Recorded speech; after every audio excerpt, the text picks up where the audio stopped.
La notificación de compra de la villa por $800,000 llegó al celular de mi hijo exactamente a las 10:47 de la mañana. Para el mediodía, mi teléfono ya zumbaba como un avispón enfurecido, y para la tarde, yo era la mujer más popular de todo Jalisco, y solo hizo falta destruir las expectativas financieras de mi familia para lograrlo. Si estás viendo esto, suscríbete y cuéntame desde dónde estás viendo. Déjame pintarte la escena. 3 días atrás fue 15 de marzo, mi cumpleaños número 64, el mismo día que ha sido durante 64 años. Pero según mi hijo Bruno y su adorada esposa Sara, de alguna manera, se les pasó otra vez este año. Qué coincidencia que haya caído justo durante su escapada anual de primavera con la mamá de Sara, Patricia Wells, cuyo cumpleaños convenientemente es el 12 de marzo. Ahora, no soy tonta. Descifré este bailecito hace como 5 años. Pero este año, en vez de aplicar mi rutina habitual de indirectas y culpas disfrazadas, decidí intentar algo diferente. No dije absolutamente nada. No mencioné mi cumpleaños ni una sola vez. No mandé esos mensajitos patéticos para recordarles que tenía el fin de semana libre. Solo sonreí y les hice adiós cuando empacaron sus maletas para su fin de semana de spa en Valle de Bravo. En cuanto su coche desapareció al final de mi calle, llamé a mi agente inmobiliaria. Jennifer, búscame la propiedad frente al agua más hermosa que encuentres en 80 kilómetros a la redonda. El dinero no es problema. Ella pensó que estaba bromeando. 4 horas después, cuando estábamos paradas en el vestíbulo de mármol de una villa contemporánea impresionante con vista al Océano Pacífico, se dio cuenta de que yo hablaba completamente en serio. El lugar tenía todo. Ventanales de piso a techo, una cocina gourmet que probablemente costó más que el coche de la mayoría de la gente, una recámara principal con chimenea y una terraza que te hacía sentir como si flotaras sobre el agua. Son $800,000, señora Silvia Montoya, dijo Jennifer con cautela, como si me estuviera dando malas noticias. Me la quedo. ¿No quiere pensarlo? ¿Tal vez comentarlo con su familia? Casi solté la carcajada. ¿Cuándo fue la última vez que mi familia comentó algo conmigo? Jennifer, tengo 64 años y he estado pensando durante la mayoría de ellos. Transfiere los fondos mañana. Eso fue el martes. Para el miércoles por la tarde, la escritura ya estaba a mi nombre. Para el jueves en la mañana, estaba subiendo fotos a todas las redes sociales, cuyo password todavía recordaba. La sala con vista al mar. La isla de la cocina donde preparé una pequeña celebración para una sola persona. La terraza donde disfruté mi primera cena de cumpleaños en décadas, con champaña y comida para llevar del restaurante más caro de la zona. El pie de foto era simple. Celebración de cumpleaños en mi nuevo hogar. A veces los mejores regalos son los que te das tú misma. Y ahí fue cuando mi teléfono empezó a sonar. El primero fue Bruno, por supuesto. Mi identificador marcó su nombre a las 10:52 de la mañana, apenas 5 minutos después de que la alerta del banco debió llegarle. Verás, Bruno lleva años vigilando mis finanzas, desde que murió su papá. No oficialmente, claro, pero se puso como cotitular para emergencias y activó alertas para cualquier movimiento significativo. Era su manera de vigilar a mamá, asegurándose de que no tomara decisiones insensatas con mi dinero. Qué detallista, ¿no? Dejé que la llamada se fuera a buzón. La segunda fue de Sara, a las 11:15. Luego la mismísima Patricia Wells a las 11:43. Luego Bruno otra vez a las 12:02, 12:18 y 12:35. Para las 2 de la tarde, tenía 17 llamadas perdidas y mensajes que iban desde preocupación hasta confusión y pánico apenas controlado. Mi favorito vino de Sara. Mamá Thompson, estamos preocupados por usted. Esto no es propio de usted. Por favor, llámenos para saber que está bien. ¿Que no es propio de mí? Señora, no tiene ni la menor idea de quién soy. Solo ha tratado con la versión de mí que se dobla para acomodar la conveniencia de todos los demás. Hoy están conociendo a Silvia Montoya, propietaria y mujer de recursos propios.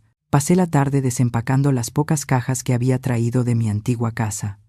Objetos personales, principalmente álbumes de fotos, la vajilla de mi abuela, la colcha que mi mamá hizo para mi boda, mientras acomodaba mi nueva vida a mi alrededor.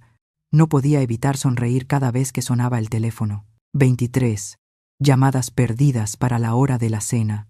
Los mensajes se estaban volviendo cada vez más desesperados. Pero esto es lo que ellos todavía no sabían.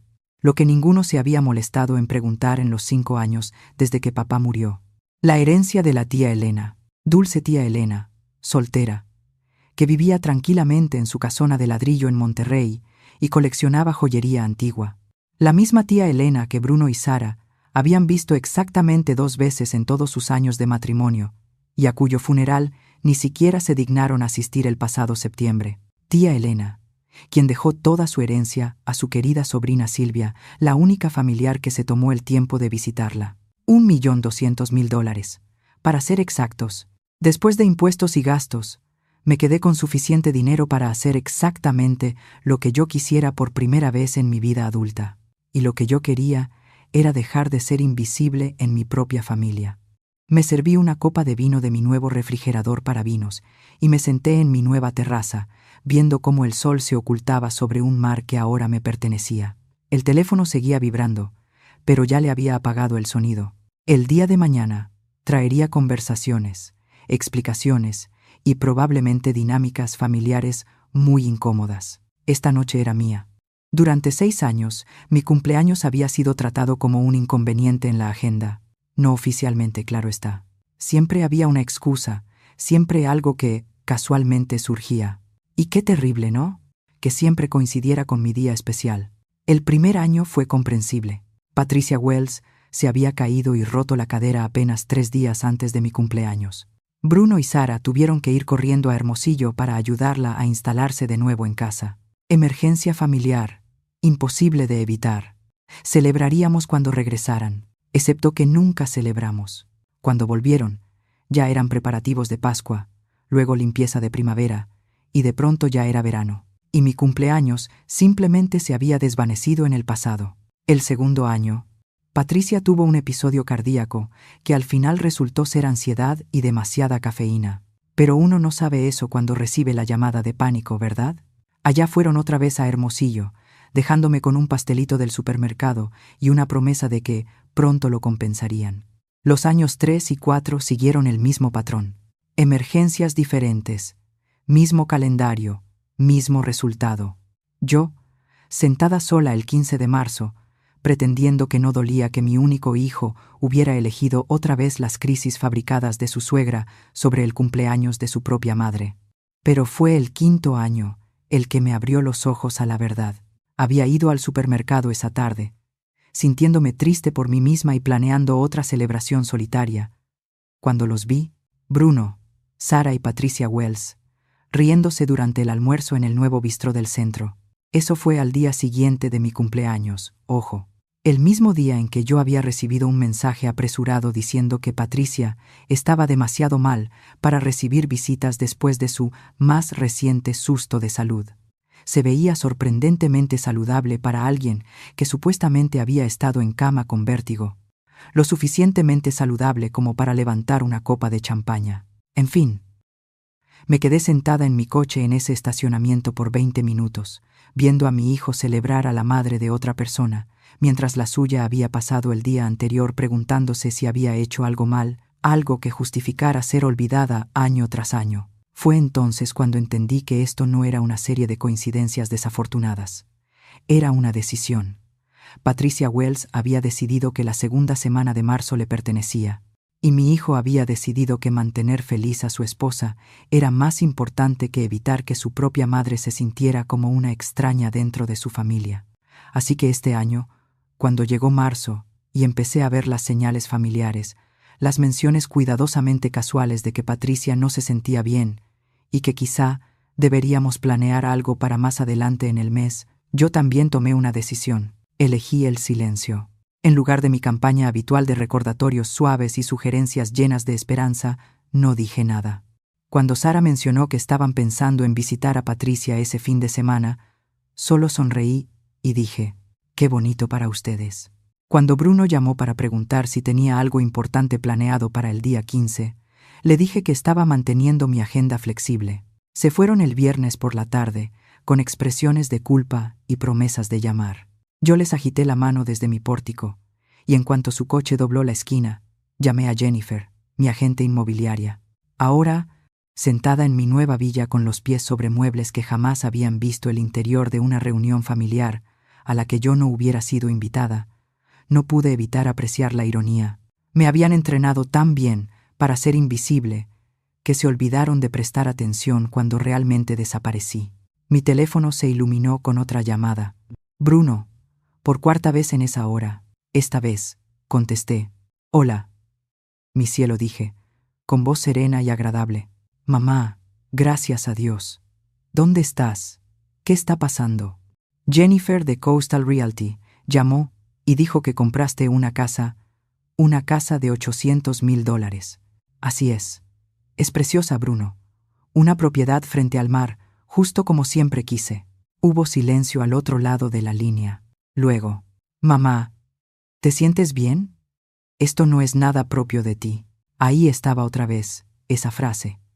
Como si yo fuera algún ratoncito predecible, que no podría tomar una decisión sin la aprobación de un comité.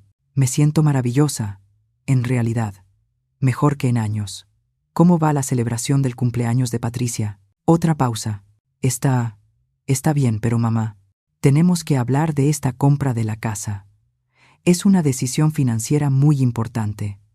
Debiste consultarlo con nosotros primero. ¿Debería? ¿Por qué? Porque no estás pensando con claridad. Una no compra una casa de $800,000 por impulso. Caminé hacia mis nuevas ventanas y miré hacia el agua. Un velero deslizaba lentamente, sus velas blancas atrapando el sol de la tarde. ¿Y quién dice que fue un impulso?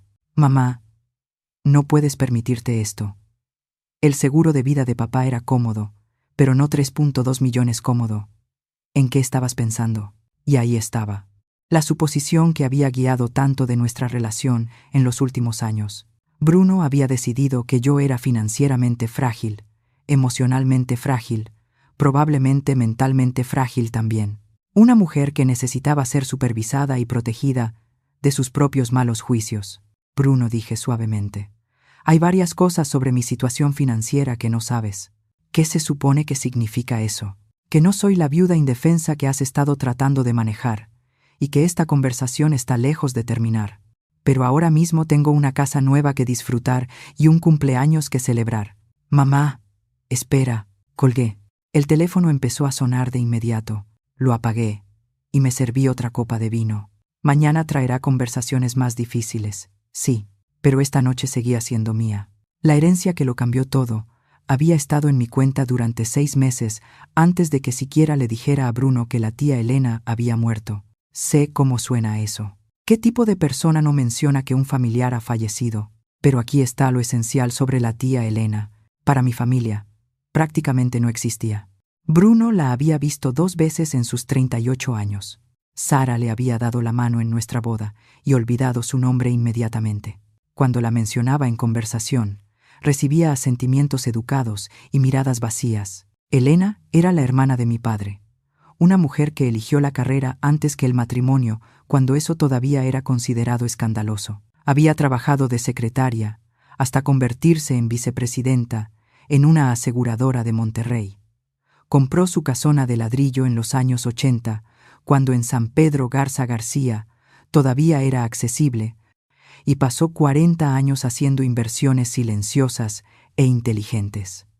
Yo era la única familiar que la visitaba con regularidad. Cada 2 meses manejaba hasta Monterrey y pasábamos el fin de semana juntas. Íbamos a museos, probábamos restaurantes nuevos, caminábamos por el jardín público. Ella me contaba sobre sus viajes, su colección de arte, su relación complicada con nuestro padre, quien nunca le perdonó realmente que se negara a sentar cabeza como se esperaba de una mujer.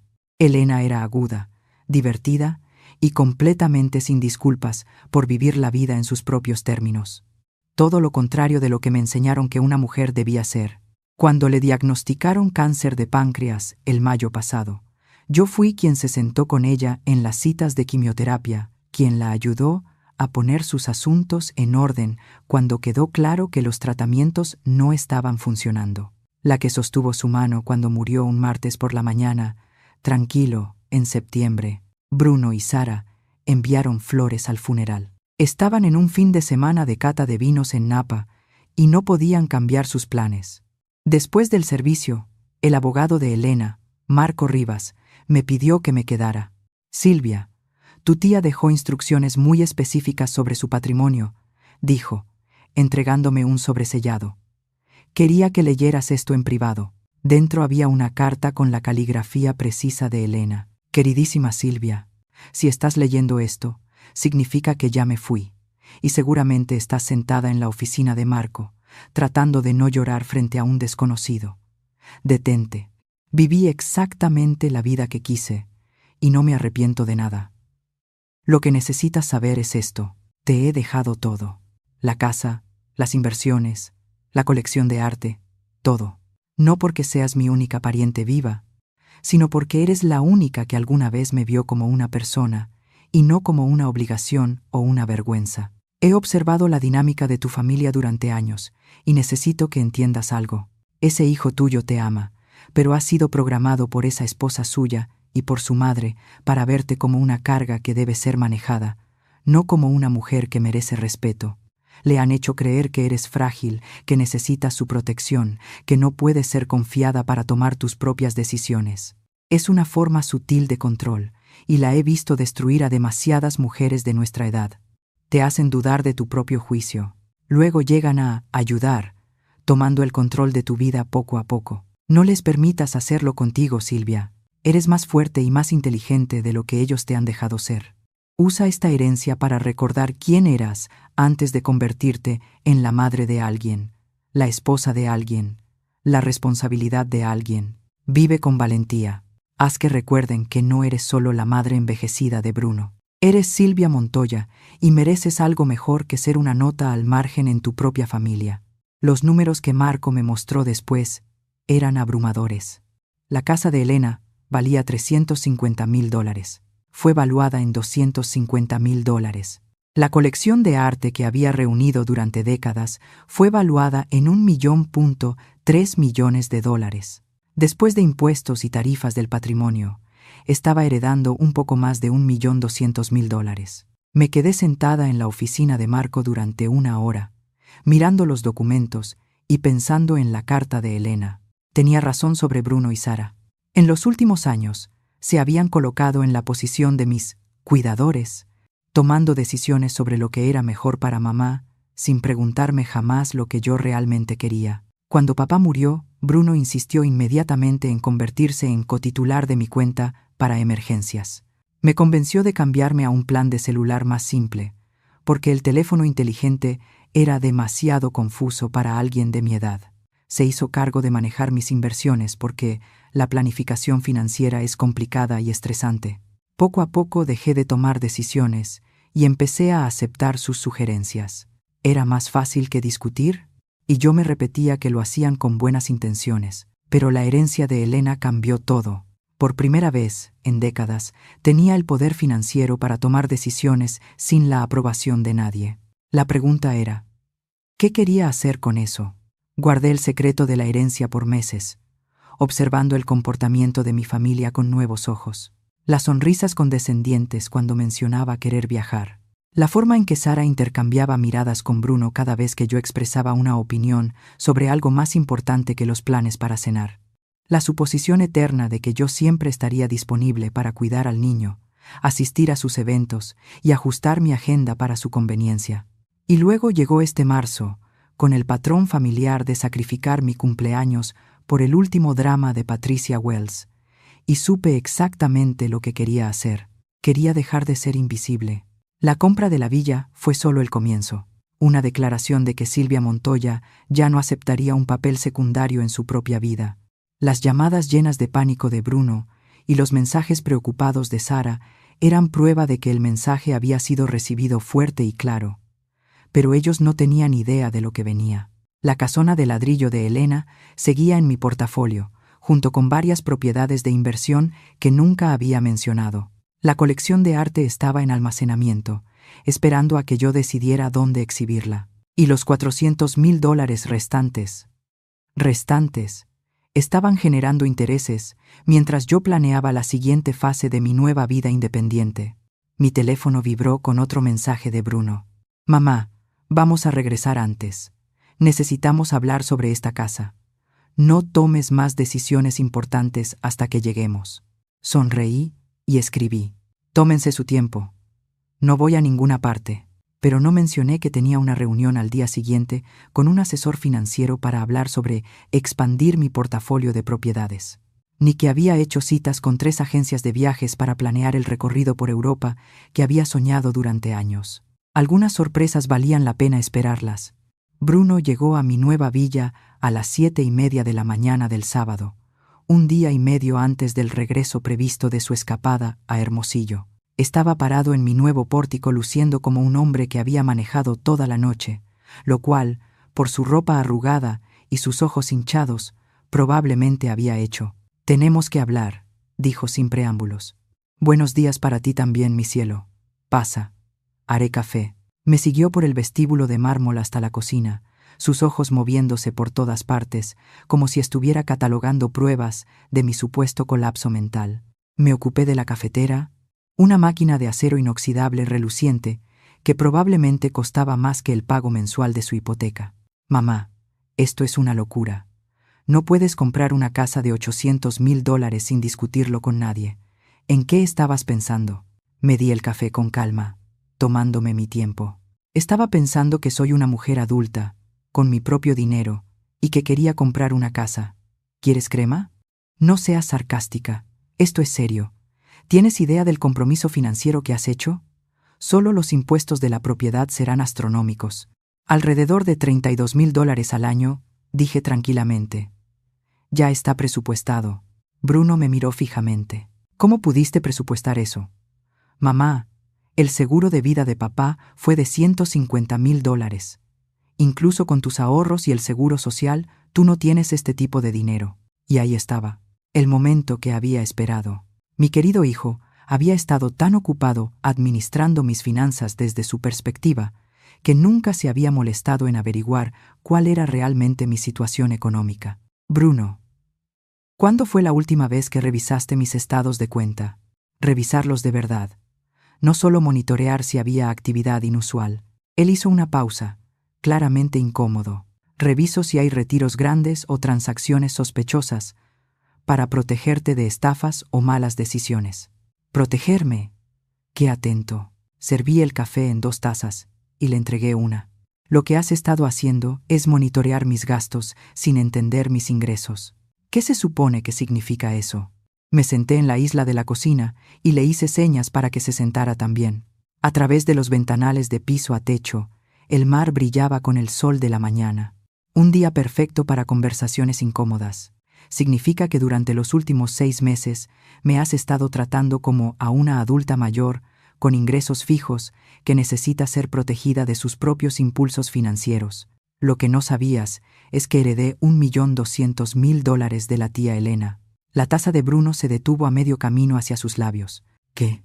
La tía Elena falleció en septiembre. Me dejó todo. Eso es imposible. La tía Elena era nadie. Trabajaba en una aseguradora. Fue vicepresidenta de esa aseguradora durante 20 años. Además, era dueña de bienes raíces premium en Monterrey y tenía un portafolio de inversiones muy sólido. Pero tú no lo sabrías porque nunca te tomaste el tiempo de conocerla. Bruno dejó su taza en la mesa con las manos temblorosas. ¿7 millones y no me lo dijiste? ¿Por qué debería haberlo hecho? Te pasaste los últimos 5 años convenciéndome de que yo no era capaz de tomar mis propias decisiones financieras. ¿Por qué consultaría con alguien que piensa que necesito supervisión para comprar comida? Yo nunca dije eso. No tenías que decirlo, Bruno. Me has tratado como a una niña incompetente desde que tu padre murió. Cuentas bancarias conjuntas, para que puedas revisar mis gastos.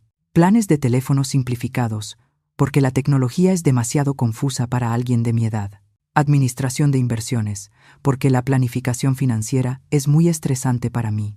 Su cara empezaba a ponerse roja, como cuando lo sorprendía mintiendo cuando era adolescente. Yo solo intentaba ayudar. Sara dijo que las personas mayores a veces toman malas decisiones financieras, que la familia debe intervenir antes de qué. antes de que gastara mi propio dinero en lo que yo quiero en lugar de lo que ustedes aprueban? Mamá, eso no es justo. Nosotros nunca hemos intentado controlar tus gastos. Me reí. Y sonó más cortante de lo que pretendía. Bruno, tú, monitoreando mis cuentas y cuestionando cada compra arriba de $500, es literalmente la definición de controlar mis gastos. Nos quedamos en silencio varios minutos. Bruno miraba el mar, procesando toda esa información nueva. Yo tomé un sorbo de café y esperé. Después de 38 años de ser su madre, sabía cuándo presionar y cuándo dejar que pensara por sí mismo. Finalmente habló. ¿Por qué no me dijiste lo de la tía Elena? Porque quería ver cómo reaccionabas cuando yo tomara una decisión independiente. Y tu reacción fue exactamente lo que esperaba. Pánico, enojo y la suposición de que yo no soy capaz de manejar mi propia vida. No estoy enojado, dijo, aunque su voz contaba otra historia. Estoy preocupado. Esta casa no eres tú, mamá. Es demasiado grande, demasiado cara, demasiado llamativa. ¿Demasiado llamativa para qué? Para una viuda mayor que debería sentirse agradecida por cualquier migaja de atención que su familia decida darle. No es lo que quise decir. ¿Ah, no? ¿Cuándo fue la última vez que me preguntaste qué quería yo, Bruno? ¿Qué estaba soñando? ¿Qué estaba planeando para mi futuro? ¿Cuándo fue la última vez que me trataste como una persona con deseos propios en lugar de una responsabilidad que administrar? Guardó silencio mucho tiempo. Cuando finalmente me miró, había algo diferente en su expresión. No era enojo. Era algo parecido al reconocimiento. Pensé que te estaba protegiendo. ¿Protegiéndome de qué? ¿De vivir mi propia vida? ¿De cometer errores? ¿De que alguien se aprovechara de mí? ¿De que el mundo cambiara demasiado rápido a mi alrededor? Extendí la mano sobre la isla de la cocina y cubrí la suya con la mía. Mi cielo, yo te crié. Administré los negocios de tu padre durante 30 años y navegué mi vida entera para convertirme en viuda. Creo que puedo manejar la compra de una casa. Bruno asintió lentamente. ¿Y Sara? ¿No quiere ver este lugar? Sonreí, pero no fue una sonrisa del todo amable. Sara está de regreso en Hermosillo con Patricia, extendiendo su estancia. Aparentemente, la compra de mi casa es exactamente el tipo de comportamiento errático del que Patricia le advirtió. Cree que quizá estoy teniendo algún tipo de colapso. ¿Lo estás? Si finalmente defenderme a mí misma constituye un colapso, entonces sí, supongo que lo estoy teniendo. La pregunta es, ¿vas a apoyarme o vas a seguir tratándome como un problema que necesita solución? Bruno miró alrededor de mi nueva cocina.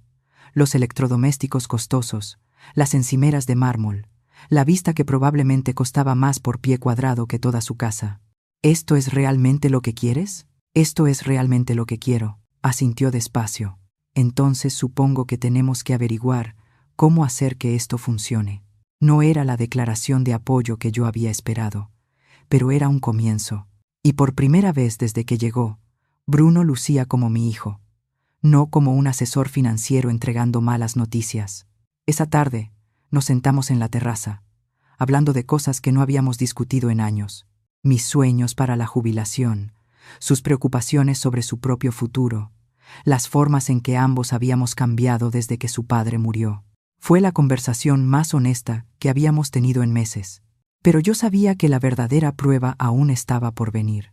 Sara y Patricia volverían pronto, y ellas no iban a aceptar esta nueva versión de mí tan fácilmente como Bruno empezaba a hacerlo. Para la tarde del domingo, mi teléfono se había convertido en un campo de batalla de drama familiar. La noticia de que había comprado una villa se había extendido por toda la familia como fuego en pastizal, y todos tenían opiniones sobre lo que significaba, lo que debía hacer, y sobre todo, qué era lo que estaba mal conmigo. La primera en llamar fue mi hermana Linda. Silvia, me enteré de tu casa. ¿Estás teniendo alguna especie de crisis de la mediana edad? Tengo 64, Linda. Si estoy teniendo una crisis de la mediana edad, planeo vivir hasta los 128. Esto no es gracioso. Bruno está muy preocupado. Sara está alteradísima y Patricia cree que quizás necesites una especie de intervención. ¿Patricia cree? Por supuesto que cree. Patricia Wells tenía opiniones sobre todo y todos. Y, de algún modo, Sus pensamientos se habían convertido en evangelio para mi nuera. ¿Intervención para qué? Exactamente. ¿Por comprar bienes raíces con mi propio dinero? ¿Por tomar decisiones importantes sin consultar a la familia? ¿Por aislarte de quienes te quieren? ¿Por gastar dinero de manera imprudente cuando deberías estar pensando en tus necesidades de cuidado futuro? Casi solté una carcajada. ¿Necesidades de cuidado futuro? Como si estuviera a un paso de una casa de retiro, en lugar de ser una mujer de 64 años, sana, con excelente atención médica y suficiente dinero para contratar ayuda interna si algún día la necesitara. Linda, déjame preguntarte algo. Cuando tú y Roberto compraron su departamento en Yucatán, ¿pidieron permiso a alguien? Eso es diferente. Roberto y yo lo discutimos juntos. Y yo discutí esto conmigo misma extensamente. No estoy casada, Linda. No necesito el permiso de nadie para gastar mi propio dinero. La segunda llamada vino de mi sobrino Miguel, el hijo mayor de Linda. Tía Silvia, mamá me pidió que te llamara. ¿Te sientes bien? Me siento fantástica, Miguel. ¿Y tú? Pues, confundido. Honestamente, esto de la casa no parece algo que tú harías.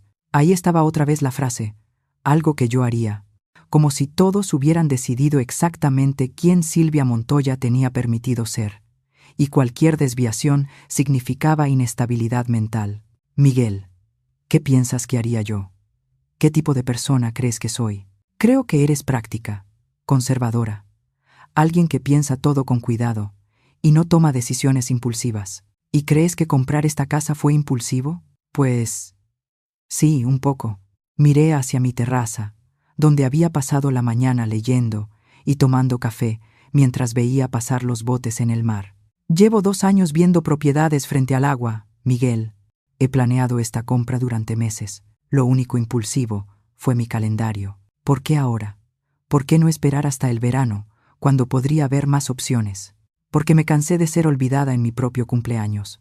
Porque entendí que si esperaba la aprobación de mi familia para vivir mi vida, me moriría esperando. Porque a veces tienes que hacer algo dramático para recordarle a la gente que existes. Porque encontré la casa perfecta y podía pagarla. A veces la vida es así de simple. La tercera llamada fue la que más temía. Sara, llamando desde Hermosillo, con Patricia, sin duda, escuchando detrás de ella. Mamá Thompson, necesitamos hablar. Hola, Sara. ¿Cómo va la vacación extendida? Ya no es una vacación. Nos quedamos porque estamos preocupadas por ti. Patricia cree que la compra de esta casa podría ser una señal de deterioro cognitivo. Patricia cree. Otra vez. ¿Y tú qué crees, Sara? Hubo una pausa. Creo que estás actuando muy distinta a como eres normalmente. Tal vez ese es el punto. ¿Qué se supone que significa eso? Tal vez me cansé de ser la persona que ustedes definieron. Tal vez quise ver qué pasaba si actuaba como alguien con agencia y con independencia financiera, en lugar de la madre anciana que necesita supervisión constante. Nadie te está supervisando. Bruno monitorea mis cuentas bancarias. Tú y él planean eventos familiares, sin preguntarme qué quiero. Patricia da consejos sobre mis decisiones de vida como si tuviera alguna autoridad sobre mí. Si eso no es supervisión, ¿qué es? Otra pausa. Escuché murmullos de fondo. Patricia, sin duda, diciéndole qué decir. Nos preocupa que tomes decisiones tan grandes sin pensarlas bien. Sara, soy una mujer adulta con un posgrado y 30 años de experiencia en negocios. Creo que puedo manejar la compra de una casa. Una casa de $800,000, mamá Thompson. Eso no es cualquier casa. No, no lo es. Es la casa que quería, y como podía pagarla, la compré. Así como tú y Bruno compraron su casa porque la querían y podían pagarla. Eso es diferente. Somos más jóvenes, tenemos ingresos, consultamos con asesores financieros. Yo también tengo ingresos. Bastantes, de hecho. Y también consulté con un asesor financiero. A partir de ahí, la conversación fue decayendo. Sara se puso cada vez más tensa, evidentemente frustrada, porque sus métodos habituales para manejarme ya no funcionaban. Cuando finalmente colgamos, anunció que ella y Patricia acortarían su estancia para venir a tener una conversación adecuada sobre mi situación de vivienda. La cuarta llamada vino de Bruno, claramente informado por Sara. Mamá, creo que necesitamos sentarnos como familia y hablar sobre esta situación. ¿Qué situación? La situación en la que compraste una casa que amas con dinero que ganaste. La situación donde tomé una decisión importante sin consultar cómo afectaría eso al resto de ustedes. Y ahí estaba, el verdadero problema. No que yo hubiera tomado una mala decisión, sino que había tomado una decisión que no encajaba con sus planes para administrar mi vida. Bruno, ¿cómo afecta negativamente que yo viva en una hermosa casa frente al mar? No me afecta. Pero no se trata de la casa, mamá. Se trata del patrón de comportamiento. El secretismo con la herencia, la compra impulsiva, la manera en que nos estás excluyendo de decisiones importantes. No los estoy excluyendo de nada. Solo no estoy pidiendo su permiso para vivir mi vida. ¿No es eso lo que queremos decir? Ah, no. Porque desde donde estoy sentada, parece que están molestos porque dejé de pedir aprobación antes de tomar decisiones sobre mi propia vida. Cuando terminé de devolver todas las llamadas, mensajes y textos, ya habían pasado las 9 de la noche. Me serví una copa de vino y me senté en mi terraza, escuchando el sonido suave de las olas contra la orilla. Mi familia estaba en modo de crisis total por mi decisión de comprar una casa. No porque la casa fuera una mala inversión o porque yo no pudiera pagarla, sino porque me atreví a tomar la decisión independientemente. Porque dejé de aceptar el rol de pariente mayor dependiente que necesitaba su orientación y protección. Mañana, Sara y Patricia llegarían llenas de indignación moral y explicaciones cuidadosas de por qué debía reconsiderar mis decisiones. Probablemente incluso traerían anuncios impresos con opciones de vivienda más apropiadas. Puede que incluso sugirieran que mi juicio estaba comprometido y que necesitaba más supervisión familiar, no menos. Pero esa noche, yo estaba sentada en mi propia casa, en mi propia terraza, bebiendo mi propio vino y haciendo mis propios planes. Y por primera vez en años, me sentí yo otra vez. La verdadera Silvia Montoya. No la madre de alguien, no la carga de alguien, no la responsabilidad de alguien, solo yo.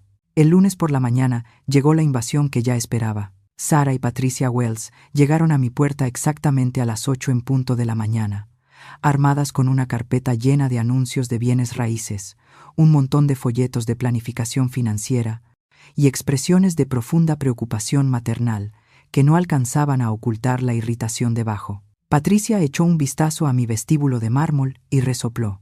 Bueno, ciertamente es grande. Buenos días para ti también, Patricia. Sara, pasa. Prepararé café. Me siguieron a la cocina como una delegación del Departamento de Malas Decisiones de Vida. Los ojos filosos de Patricia ya estaban catalogando todo lo que usaría en mi contra más tarde. Los electrodomésticos caros, el azulejo importado, la vista que probablemente costaba más de lo que ella ganaba en un año. Silvia, comenzó Patricia, acomodándose en mi isla de cocina como si estuviera conduciendo una intervención. Necesitamos hablar de lo que realmente está pasando aquí. Lo que está pasando es que compré una casa. ¿Quieres crema en tu café? No seas sarcástica. Patricia abrió su carpeta y sacó lo que parecía una presentación cuidadosamente preparada. Esta compra representa varios patrones preocupantes de comportamiento que Sara y yo hemos estado analizando. Sara y yo hemos estado analizando. Por supuesto que sí. Mi nuera y su madre habían estado diseccionando mi estado mental como si fuera un caso de psicología geriátrica. ¿Y qué patrones serían esos? Sara intervino, claramente ensayado. Secretismo sobre cambios financieros importantes, decisiones impulsivas, retraimiento social de actividades familiares, y ahora esta compra que, francamente, parece diseñada para demostrar algo en lugar de responder a necesidades reales de vivienda. Interesante teoría. ¿Qué exactamente creen que estoy tratando de demostrar? Patricia se inclinó hacia adelante, usando el tono que seguramente usaba con clientes difíciles en su aseguradora, que no necesitas la opinión de tu familia para decisiones importantes, que aún eres capaz de manejar transacciones financieras complejas, que no estás lista para el tipo de vivienda guiada que sería más apropiada para alguien de tu edad. ¿Vivienda guiada? Por poco, escupí el café. ¿Así le llamamos ahora a los asilos? No estamos hablando de asilos, dijo Sara rápidamente. Hablamos de vivienda apropiada para la edad, con sistemas integrados de apoyo comunitario. Miré los folletos que había esparcido por mi encimera. Sunnybrook Senior Living, Golden Years Community. Heritage Oaks Retirement Village. Todos con fotos de personas canosas, jugando juegos de mesa o haciendo yoga suave. Sara. Todos estos son comunidades para adultos mayores. Son comunidades activas para adultos, con excelentes amenidades y alianzas de salud, corrigió Sara. Patricia revisó varias opciones antes de venir hoy. Patricia revisó opciones. Sin consultarme, por supuesto, porque claramente Patricia Wells ahora estaba a cargo de mis decisiones de vivienda. Qué considerada, ¿no? Ni sabía que eso era su responsabilidad. La sonrisa de Patricia se tensó. Silvia, he estado viendo cómo tu familia lucha con estas decisiones desde hace meses. Bruno está preocupado hasta el cansancio por tu juicio. Sara está agotada tratando de equilibrar sus propias responsabilidades familiares con su preocupación por tu bienestar. Algo tiene que cambiar. Tienes toda la razón. Algo sí tiene que cambiar. Ambas se animaron, claramente pensando que habían logrado algún avance. Lo que tiene que cambiar es esta suposición de que necesito ser administrada por un comité. Tengo 64 años, no 94. Tengo un posgrado, experiencia en negocios y más dinero del que la mayoría de la gente puede soñar. No necesito que Patricia Wells investigue mis opciones de vivienda. La fachada de preocupación materna de Patricia se resquebrajó ligeramente. Alguien necesita darte perspectiva sobre estas decisiones. Obviamente, no estás pensando con claridad. ¿Porque compré una casa que tú no habrías elegido para mí? ¿Porque compraste una casa que cuesta más de lo que la mayoría de la gente gana en toda su vida, sin discutirlo con nadie que se preocupa por ti? Lo discutí con la persona cuya opinión importa más. Conmigo. Sara intentó un enfoque distinto, su voz más suave ahora. Mamá Thompson, no estamos tratando de controlarte, estamos tratando de apoyarte, pero estos cambios recientes son preocupantes. El secreto sobre la herencia de la tía Elena, la compra de esta casa, la forma en que te has distanciado de las actividades familiares. ¿Distanciarme de actividades familiares? Sara, ¿cuándo fue la última vez que me invitaron a una actividad familiar que no estuviera construida alrededor de la conveniencia de ustedes? Te invitamos a todo. Me invitan después de planearlo, en horarios que funcionan para ustedes, con actividades que ustedes eligen. ¿Cuándo fue la última vez que alguien preguntó qué quería yo hacer o a dónde quería ir? Ninguna respondió. Déjenme ahorrarles tiempo con su investigación, Patricia. No voy a mudarme a una comunidad para adultos mayores. No voy a aceptar supervisión sobre mis decisiones financieras. Y no voy a fingir que esta conversación trata sobre mi bienestar, cuando en realidad trata sobre su incomodidad con mi independencia. La pretensión de preocupación de Patricia finalmente cayó por completo. Tu independencia, Silvia, estás siendo egoísta e irresponsable. Tienes familiares que dependen de ti, que han construido sus vidas alrededor de ciertas expectativas. ¿Qué expectativas? Que seas una presencia razonable y confiable en sus vidas, que tomes decisiones que consideren sus necesidades y sentimientos, que actúes como la adulta madura que necesitan que seas en lugar de una adolescente rebelde comprando autos deportivos y haciéndose tatuajes. Casi me reí de imaginarme como una adolescente rebelde. Patricia, compré una casa con mi propio dinero. ¿Cómo exactamente afecta eso tus necesidades y sentimientos? Afecta nuestra capacidad de planear el futuro, de saber que estás instalada de forma segura y no tomando decisiones impulsivas que podrían impactar a todos. Y ahí estaba, el verdadero problema. No mi seguridad ni mi bienestar, sino su necesidad de controlar mis decisiones para poder predecir mi rol en sus vidas. Ya veo, así que esto se trata de su comodidad, no de la mía. Sara intervino de nuevo, sintiendo que Patricia había dicho demasiado. Se trata de la familia, mamá Thompson. Las familias toman decisiones juntas, consideran los sentimientos de los demás. No simplemente desaparecen un fin de semana y regresan habiendo comprado propiedades de $1 millón. Sara, cuando tú y Bruno compraron su casa, ¿pidieron mi opinión? Eso es diferente. ¿En qué? Porque tú eres nuestra mamá. Nosotros buscamos estabilidad y consistencia en ti, y se las he dado toda su vida adulta. Pero estabilidad no significa que yo jamás cambie. Y la consistencia no significa que yo nunca crezca. No soy un mueble, Sara. Soy una persona con mis propios sueños y metas. Nos quedamos en un silencio incómodo durante varios minutos. Finalmente, Patricia recogió sus folletos y se puso de pie. Bueno, Silvia, veo que estás decidida a cometer este error. Pero cuando esta casa sea demasiado para ti, cuando la soledad te afecte, cuando te des cuenta de que independencia no es lo mismo que felicidad, no esperes que la familia venga a recoger los pedazos. Ni lo soñaría, Patricia. Después de que se fueron, me quedé sentada en mi hermosa cocina, mirando mi hermosa vista, pensando en las palabras de Patricia. Probablemente tenía razón en que independencia no era lo mismo que felicidad, pero por primera vez en años, yo tenía la oportunidad de descubrir cómo se veía mi versión de felicidad, y eso valía más que toda la aprobación familiar del mundo. 2 semanas después del intento de intervención de Patricia, descubrí algo que cambió por completo lo que creía saber sobre la situación financiera de mi familia. Estaba limpiando el viejo escritorio de papá, finalmente lista para enfrentar el papeleo que había evitado durante 3 años, cuando encontré una carpeta manila escondida detrás de garantías de electrodomésticos que ya ni siquiera teníamos. La pestaña decía Bruno Privado, escrita con la letra cuidadosa de mi difunto esposo. Adentro había estados de cuenta bancarios, solicitudes de préstamos y correspondencia que mostraban un retrato muy distinto de la estabilidad financiera de mi hijo, de lo que él me había hecho creer. Bruno debía $20,000 en deudas de tarjeta de crédito. Su hipoteca llevaba 3 meses de retraso. Y lo más impactante de todo, había sacado una segunda hipoteca usando mi nombre como cofirmante, falsificando mi firma en documentos fechados apenas 2 meses después del funeral de su padre. Me senté en la vieja silla de papá, mirando la evidencia del engaño de mi hijo, sintiendo como si estuviera viendo la vida de un desconocido. El Bruno que yo conocía era responsable, cuidadoso con el dinero, alguien que había heredado la prudencia financiera de su padre. Este Bruno era desesperado, imprudente y aparentemente dispuesto a cometer fraude para resolver sus problemas. Pero lo peor no era el dinero, eran las fechas.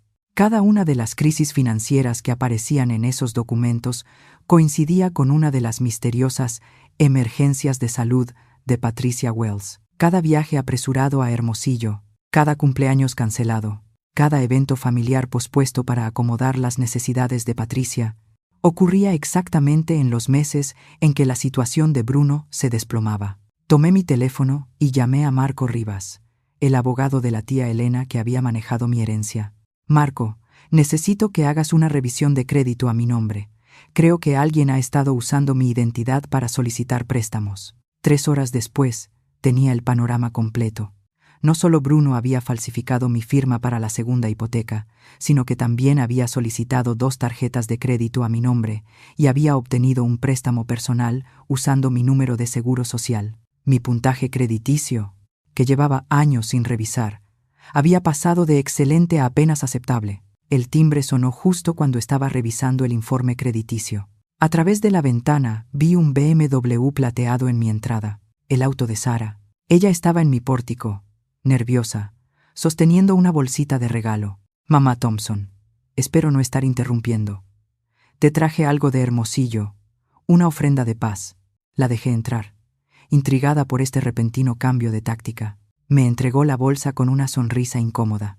Adentro había una esfera de nieve con una posada encantadora de Hermosillo y una tarjeta que decía, pensando en ti. Patricia. Patricia le pidió que me lo diera. Sentía remordimiento por cómo habían terminado las cosas el otro día. Qué atenta, Patricia. Puse la esfera de nieve sobre la mesa del recibidor. ¿Quieres café? En realidad, esperaba que pudiéramos hablar sobre la situación de la casa, pero también sobre otras cosas. Nos acomodamos en la sala. Sara se sentó al borde de mi nuevo sofá, como si estuviera lista para salir corriendo. Mamá Thompson, te debo una disculpa. Patricia y yo, quizá exageramos con lo de la casa. Quizá exageraron. Vaya eufemismo. Es solo que Bruno ha estado muy estresado últimamente. Y cuando compraste esta casa sin decirle nada, él, pues, se vino abajo. ¿Estresado por qué? La expresión cuidadosamente compuesta de Sara titubeó. Cosas del trabajo, presiones normales. Ya sabes cómo es con el dinero. Sí, Yo sabía cómo era con el dinero. Aparentemente mejor de lo que pensaba. Sara, ¿desde cuándo sabes sobre los problemas financieros de Bruno? El color desapareció de su rostro. ¿Qué problemas financieros? Las deudas de tarjeta, los atrasos en la hipoteca, los préstamos que ha sacado usando mi nombre sin mi permiso. Yo no sé de qué hablas, pero su expresión decía otra cosa. Sara sabía exactamente de qué estaba hablando. Las firmas falsificadas, Sara, el robo de identidad. El hecho de que cada una de las emergencias de salud de Patricia coincide con un momento en que Bruno necesitaba evitar hablar de dinero. La compostura de Sara se derrumbó por completo. Él no quiso que esto llegara tan lejos. Empezó pequeño. Solo una tarjeta de crédito para pasar un mal momento. Luego Patricia sí se enfermó. ¿Y las cuentas médicas? ¿Qué cuentas médicas? Patricia tiene excelente seguro. No para los tratamientos que necesitaba, las terapias experimentales, los especialistas privados. Bruno se sintió responsable porque ella ha sido tan buena con nuestra familia. La miré fijamente. Las piezas empezaban a encajar, una por una. Sara, ¿exactamente cuánto dinero le ha dado Bruno a Patricia Wells? No es así. No es dar, es invertir. ¿Invertir en qué? Patricia tiene conexiones en el campo de investigación médica. Ha estado ayudando a Bruno a invertir en algunos tratamientos prometedores para su condición. Cuando den resultados, recuperaremos todo lo que hemos puesto. Más ganancias. Mi sangre se heló. Sara, Patricia Wells no tiene conexiones en investigación médica. Era administradora de oficina en una aseguradora antes de jubilarse. No, eso no. Ella tiene amigos que trabajan en desarrollo farmacéutico. Nos ha mostrado los estudios, los retornos proyectados. Les ha mostrado documentos falsos para convencer a Bruno de darle dinero. Dinero que él no tiene. Dinero que ha robado de mí para dárselo. Sara se puso de pie de golpe. Eso no es verdad. Patricia nunca. Ella ha sido como una madre para mí. Una madre que te ha convencido de permitir que tu esposo cometa delitos financieros. Sara, Bruno ha cometido robo de identidad. Ha falsificado documentos legales. Ha arruinado mi historial crediticio para financiar el estilo de vida de Patricia. No, eso no. Patricia no haría eso. Ella se preocupa por nuestra familia. Patricia Wells ha estado drenando sistemáticamente los recursos de tu familia durante años, mientras se posiciona como su salvadora. Cada emergencia, cada crisis, cada necesidad desesperada de fondos, todo cuidadosamente orquestado. Sara retrocedió hacia la puerta. Tengo que irme. Esta conversación... No estás pensando con claridad. El estrés de la mudanza, el aislamiento de la familia. Sara, espera. Pero ya se había ido, dejando atrás la esfera de nieve, y una certeza cada vez más pesada. Los problemas de mi familia eran mucho más profundos de lo que jamás imaginé. Tomé mi teléfono y llamé otra vez a Marco Rivas. Marco, necesito que investigues a alguien por mí. Patricia Wells, aproximadamente 70 años, último domicilio conocido en Hermosillo. Quiero saber todo sobre su historial financiero, sus conexiones familiares y cualquier problema legal en su pasado. ¿Puedo preguntar por qué? Porque creo que ha estado operando un fraude de largo plazo contra mi familia y que mi hijo ha estado robándome para financiarlo. 2 horas después, Marco llamó con información que me revolvió el estómago. Patricia Wells no era Patricia Wells en absoluto. Patricia Wells era en realidad Patricia Warren y tenía un historial criminal que abarcaba 3 estados y 20 años. La investigación de Marco reveló un patrón tan impresionante como aterrador. Patricia había estado apuntando a familias con padres mayores y recursos financieros desde principios de los 2000. Su método siempre era el mismo: hacerse amiga de una mujer más joven con dinero familiar, posicionarse poco a poco como una figura materna indispensable y luego crear crisis médicas o financieras constantes que requerían inversiones o préstamos cada vez más grandes. La han arrestado 2 veces, me dijo Marco por teléfono. Una vez en Yucatán, en el 2018, por fraude a personas mayores, y otra en Chihuahua, en el 2015 por fraude de seguros. Ambos casos fueron desestimados por falta de pruebas o por acuerdos. ¿Y su relación con Sara y Bruno? ¿Desde cuándo? Con base en los registros financieros que me diste, el primer préstamo que tu hijo obtuvo fue en septiembre del 2019.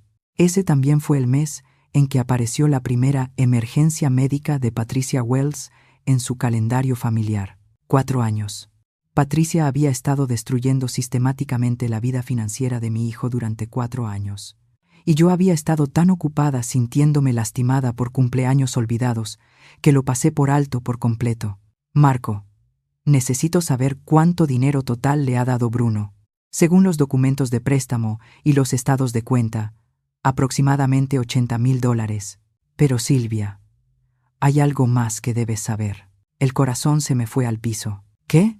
Patricia Warren no trabaja sola. Tiene un socio.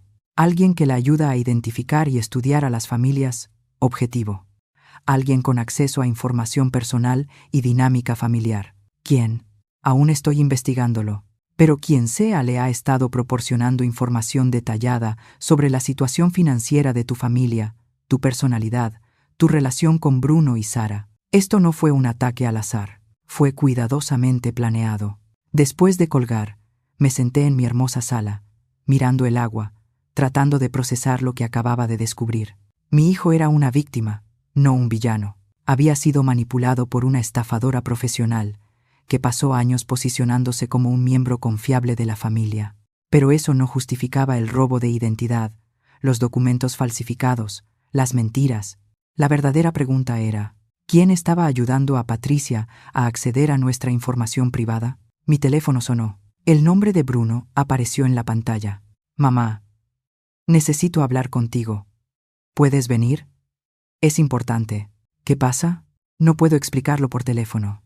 Por favor, solo ven y no traigas a nadie. 20 minutos después, estaba en la sala de Bruno y Sara, mirando la cara agotada de mi hijo y preguntándome cómo no había visto antes el nivel de su angustia. Mamá, dijo él, la voz quebrada, tengo que decirte algo, y me vas a odiar. Inténtalo. He estado tomando dinero de tus cuentas, falsificando tu firma en documentos de préstamo, usando tu crédito sin permiso. Me dejé caer pesadamente en su sofá. ¿Cuánto, Bruno? Todo. La hipoteca, las tarjetas, los préstamos personales. Como $80,000 en total. ¿Por qué?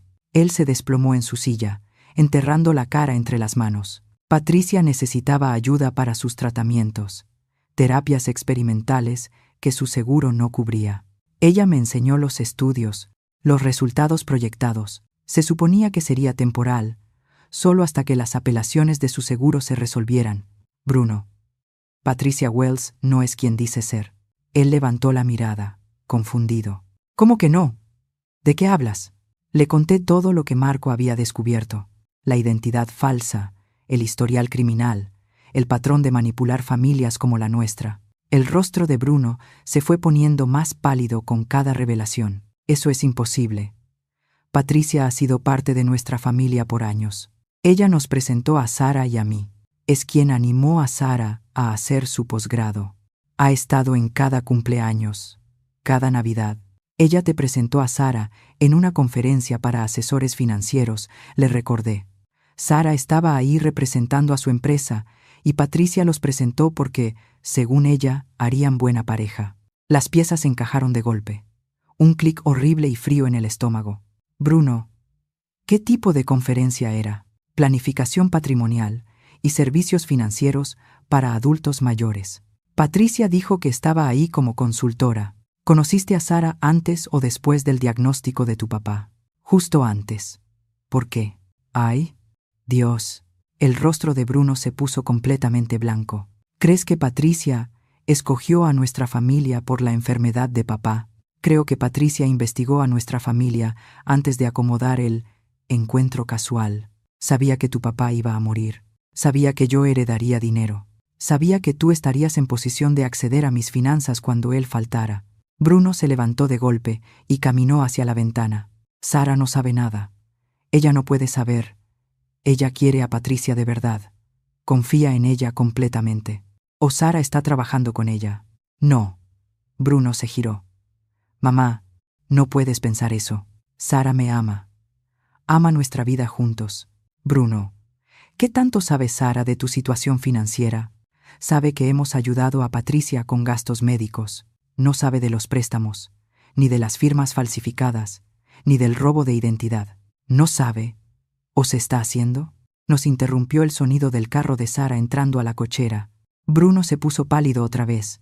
No le digas que hablamos de esto. Aún no. Necesito tiempo para explicarlo. Bruno, no tenemos tiempo. Patricia está operando una estafa sofisticada y Sara podría estar involucrada. Ella no es parte de eso. No puede serlo. La puerta principal se abrió y Sara entró con bolsas de compras y una sonrisa brillante que no alcanzaba sus ojos. Mamá Thompson, no sabía que estabas aquí. ¡Qué gusto!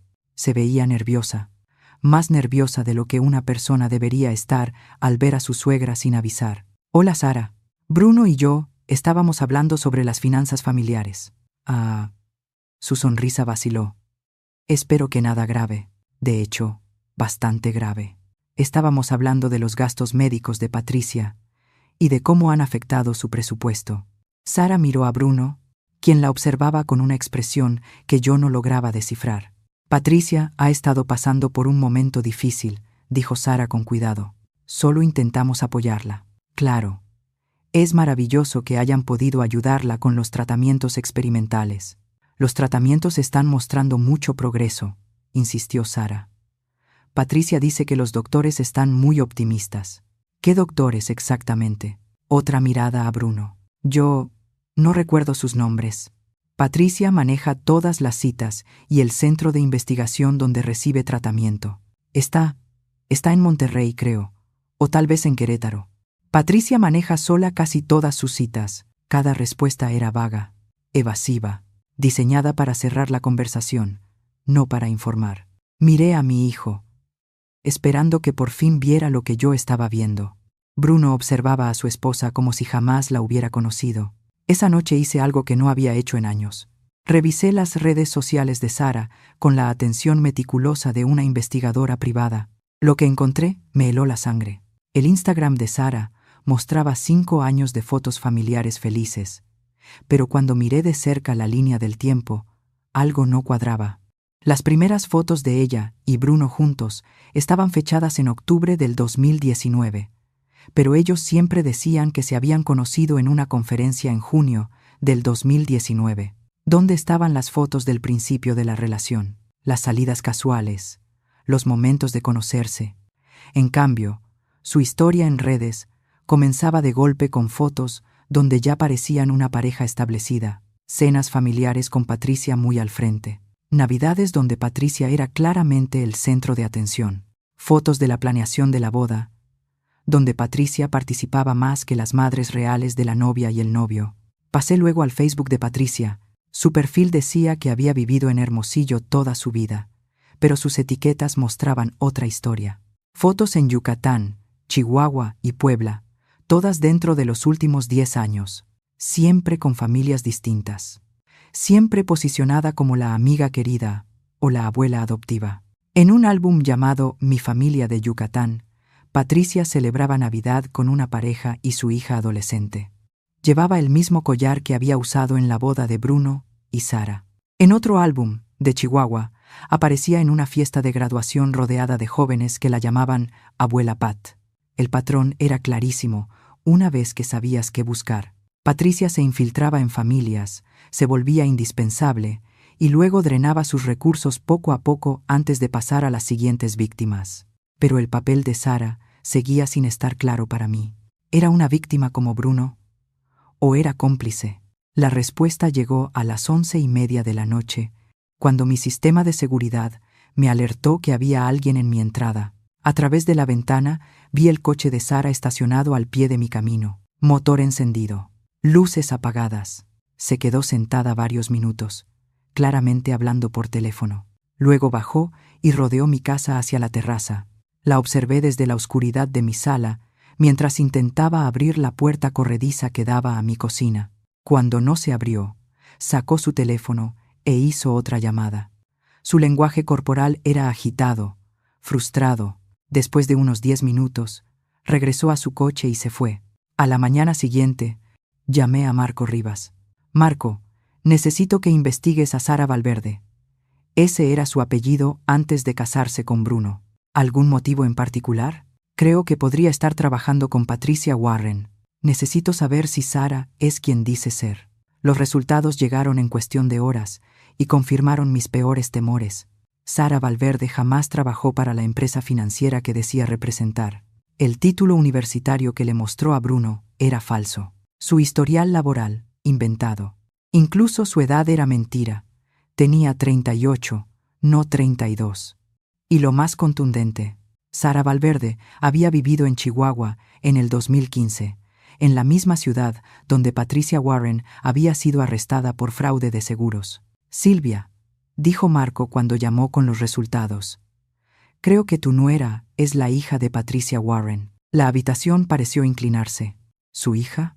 Patricia Warren tiene una hija llamada Sara Warren, nacida en 1985. La descripción física coincide perfectamente con tu nuera. Han estado trabajando juntas por lo menos 8 años, quizás más. Me dejé caer en el banco de mi cocina, mirando el agua, mientras mi mundo se reacomodaba alrededor de esta nueva información.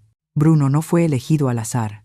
Fue casado por 2 estafadoras profesionales que pasaron meses, quizá años, investigando a mi familia, identificando nuestras vulnerabilidades y posicionándose para maximizar su acceso a nuestros recursos. La mujer de la que él se enamoró, con la que se casó, con la que construyó una vida, era una desconocida. Peor que una desconocida, era una depredadora que había estado destruyendo su futuro financiero mientras fingía amarlo. Mi teléfono sonó. El nombre de Bruno en la pantalla. Mamá, algo está mal. Sara salió temprano esta mañana y no ha regresado. No contesta su teléfono.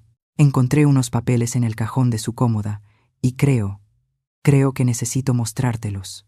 ¿Qué clase de papeles?, pregunté. Estados de cuenta bancarios de cuentas que yo no sabía que existían. Reportes de crédito con mi nombre por deudas que nunca autoricé. Y fotos, mamá. Fotos de nuestra casa, de nuestros coches, documentos de la herencia de papá. Parece que ha estado documentando todo. Bruno, no toques nada más. No muevas esos papeles. No llames a Sara. No hagas nada hasta que yo llegue. Mamá, ¿qué está pasando? ¿Qué está ocurriendo? Te lo voy a explicar cuando te vea. Pero Bruno, tienes que prepararte. Sara no es quien tú crees que es. Cuando llegué a la casa de Bruno, me recibió en la puerta luciendo como si hubiera envejecido 10 años de la noche a la mañana. En su mano llevaba una carpeta manila llena de evidencia de que Sara había estado documentando sistemáticamente nuestros bienes familiares, hábitos y vulnerabilidades durante años. Estados de cuenta mostrando transferencias regulares a cuentas a nombre de Patricia, fotos de documentos de seguros, estados de inversión y papeles legales, incluso fotos mías en reuniones familiares, anotadas con detalles sobre mi personalidad, mi relación con Bruno y mi posible acceso a recursos familiares. Pero lo más perturbador era una carta escrita a mano, con la letra cursiva impecable de Sara. Mamá, la situación con los Thompson está funcionando mejor de lo que planeamos. Bruno confía completamente en mí y aún no tiene idea de los préstamos. Su madre es más sospechosa de lo que anticipamos, pero su reciente compra de casa sugiere que tiene activos ocultos importantes. Necesitamos acelerar la línea de tiempo antes de que empiece a hacer demasiadas preguntas. La herencia de la tía fue más grande de lo que estimamos. Si logramos acceder a esos fondos, este será nuestro golpe más grande hasta ahora. Bruno leyó la carta con las manos temblando. Cuando terminó, me miró con los ojos llenos de traición y dolor. Nunca me quiso, ¿verdad? No, cariño. No creo que haya sido amor. Todo nuestro matrimonio fue una mentira. Me temo que sí. Crumpló la carta y la lanzó contra la pared. ¿Cómo pude ser tan estúpido? ¿Cómo no vi esto? Porque eres una buena persona que confió en alguien a quien amaba. Eso no es estupidez, Bruno. Eso es ser humano. ¿Qué hacemos ahora? Ahora peleamos. A la mañana siguiente, llamé a la detective Lisa Rodríguez, de la Unidad de Delitos Financieros de la Policía Estatal de Veracruz.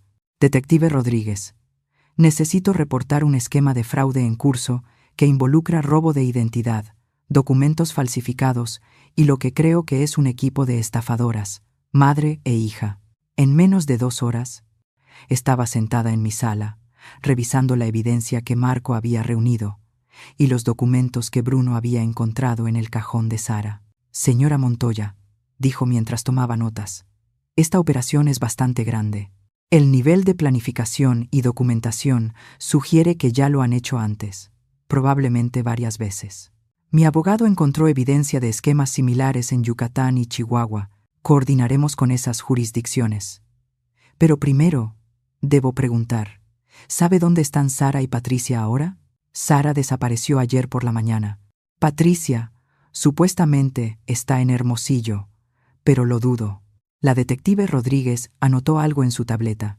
Tenemos que movernos rápido. Si sospechan que fueron descubiertas, intentarán liquidar lo que puedan y desaparecer. Esa tarde, Bruno y yo fuimos al banco para congelar todas las cuentas y revertir cualquier transacción no autorizada que se pudiera comprobar como fraudulenta. El proceso se complicó porque Bruno sí había firmado algunos documentos, aunque engañado sobre su propósito. «Señor Thompson», explicó el gerente, «varias de estas transacciones serán difíciles de revertir porque usted las autorizó, aunque haya sido bajo falsas pretensiones». «¿Cuánto podemos recuperar?», pregunté. «Probablemente alrededor del 60% de los cargos fraudulentos. ¿Y el resto?». «Depende de si logramos localizar a las responsables y recuperar activos». Bruno bajó la mirada, devastado. «Entonces he perdido más de $30,000 para siempre». «Es posible, pero, señora Montoya», añadió el gerente, «hay algo más que debe saber. Ayer, alguien intentó acceder a sus cuentas usando documentos falsificados de poder legal. Sentí que la sangre se me congelaba. ¿Qué clase de acceso?» Intentaron transferir $500,000 de su cuenta de inversión a un banco extranjero. Nuestros sistemas de protección lo detectaron, pero fue un intento sofisticado. La detective Rodríguez levantó la mirada de sus notas. «Están acelerando su plan. Esto sugiere que ellas ya saben que fueron descubiertas y que están intentando agarrar todo lo posible antes de huir». Esa noche, mientras estaba sentada en mi villa, viendo el atardecer sobre el costa de Veracruz, mi teléfono sonó con un número que no reconocía. «Hola, Silvia». La voz de Patricia era tranquila, casi conversacional. «Patricia, o debería llamarte Patricia Warren». Una risa suave. «Has estado ocupada. Me impresionas. La mayoría de nuestras familias nunca lo descubre hasta que ya es demasiado tarde. La mayoría de tus familias. ¿A cuántas personas les has hecho esto? ¿Importa? Lo que importa es que tú y yo necesitamos tener una conversación. No creo que la necesitemos. Oh, pero sí. Verás, Silvia, me has creado un problema. La policía, las cuentas congeladas, la investigación. Eso va a complicar las cosas para Sara y para mí. Bien. No, no es bien. Porque aquí está lo que necesitas entender. Yo sé cosas sobre tu familia que tú no sabes. Cosas que serían muy embarazosas si se hicieran públicas». Mi corazón empezó a latir con fuerza. «¿Qué tipo de cosas?».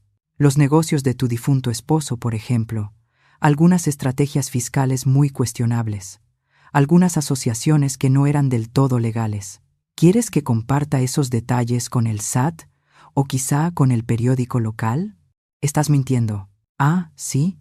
Silvia, ¿nunca te preguntaste por qué tu esposo te dejó una herencia tan grande? ¿Nunca te preguntaste de dónde vino todo ese dinero?». Sentí náuseas. Mi esposo era un hombre honesto. Tu esposo era un evasor fiscal que usó empresas fantasma para esconder ingresos durante 15 años. Tengo documentación que destruiría su reputación y probablemente implicaría multas fiscales significativas para su patrimonio. Tu patrimonio, Silvia.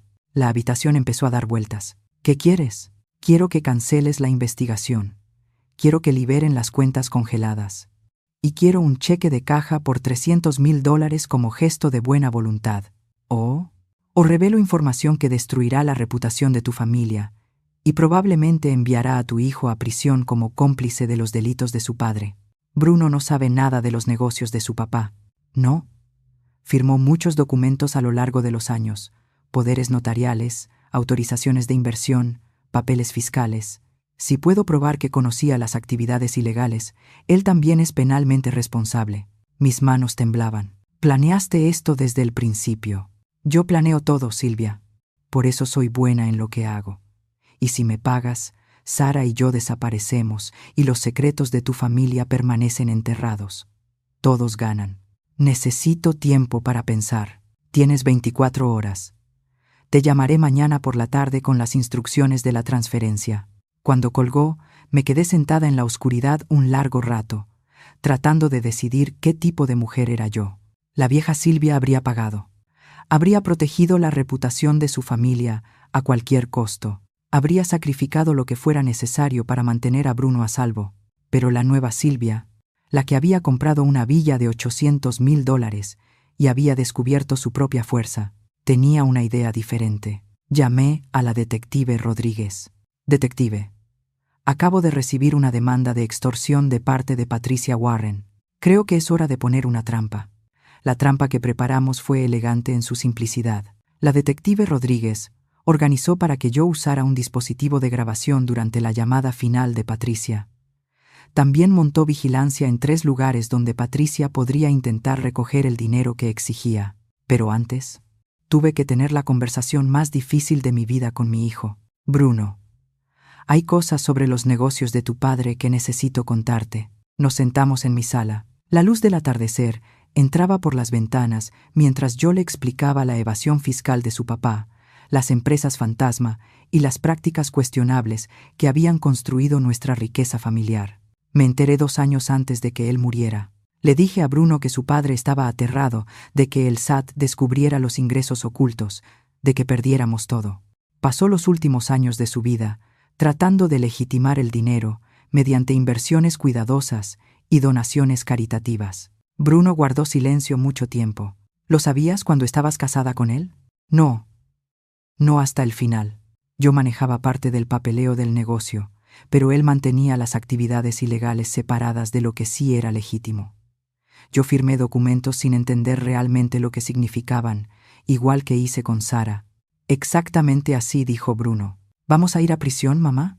No lo sé, respondí, pero no voy a pagar dinero de extorsión para averiguarlo. Cualesquiera sean las consecuencias, las enfrentaremos con honestidad. Esa noche, Patricia llamó exactamente a la hora acordada. Con la detective Rodríguez escuchando desde otra habitación y el equipo de grabación capturando cada palabra, dejé que Patricia repitiera sus exigencias por última vez. ¿Ya tomaste tu decisión, Silvia? Sí. La respuesta es no. Silencio al otro lado. Entonces no creo que entiendas las consecuencias. Las entiendo perfectamente. Vas a divulgar información sobre la evasión fiscal de mi esposo. Vas a intentar implicar a Bruno en delitos que él no cometió. Puede que lo logres. Puede que destruyas nuestra reputación y nos cueste mucho dinero. Entonces, ¿por qué te niegas a pagar? Porque ya me cansé de tener miedo, Patricia.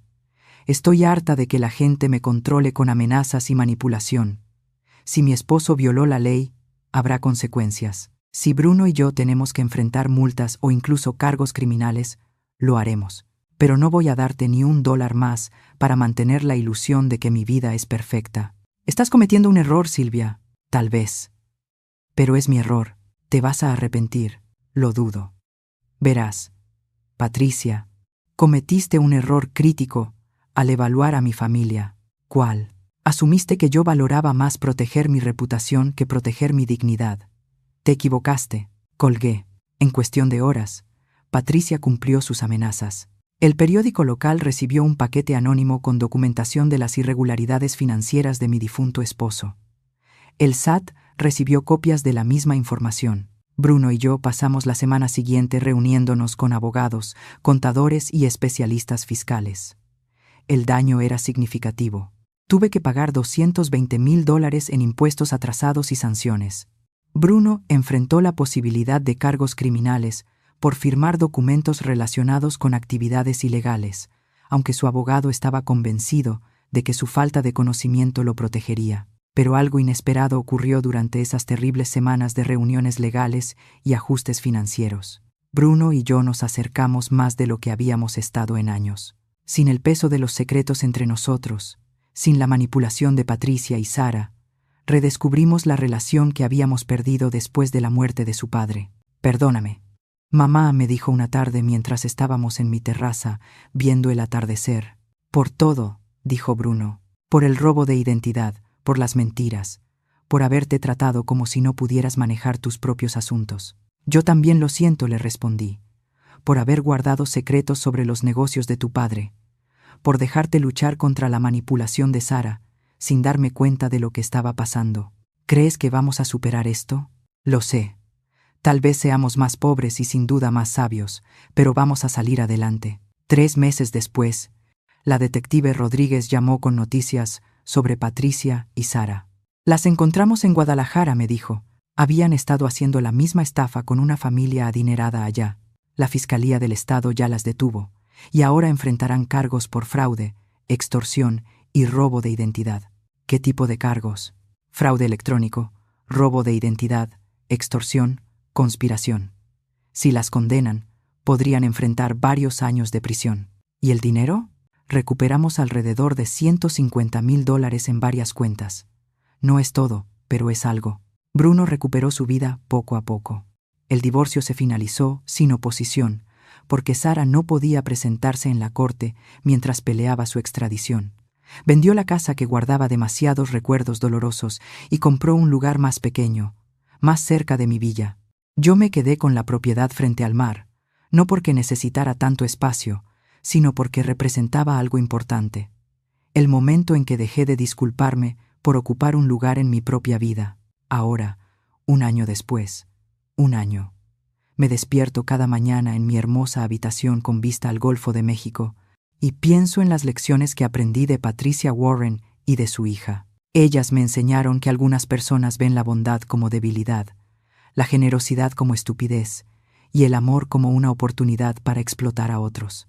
Me mostraron que quienes están más cerca de nosotros pueden herirnos profundamente, no porque nos odien, sino porque han aprendido a vernos como recursos, no como personas. Pero sobre todo, me enseñaron que la dignidad no es algo que compras, ni algo que proteges evitando el conflicto. La dignidad es algo que reclamas cuando te niegas a permitir que otros definan tu valor, tus capacidades o tus decisiones. Ahora tengo 65 años. Bruno me visita 2 veces por semana y estamos construyendo una relación basada en la honestidad y no en suposiciones. He empezado a viajar, a tomar clases de arte y a hacer amistades que me ven como Silvia, no como la madre de alguien, la viuda de alguien o la responsabilidad de alguien. A veces, la mejor venganza no es desquitarte. A veces, la mejor venganza es simplemente negarte a seguir siendo pequeña en un mundo que insiste en encogerte. La compra de la villa que inició todo este desastre no era realmente sobre la casa. Era sobre reclamar espacio, exigir atención y afirmar mi derecho a existir como una persona completa, no como un pensamiento secundario conveniente. Y bueno, gracias por escuchar. No olvides suscribirte y si quieres, comparte tu historia en los comentarios. Tu voz importa.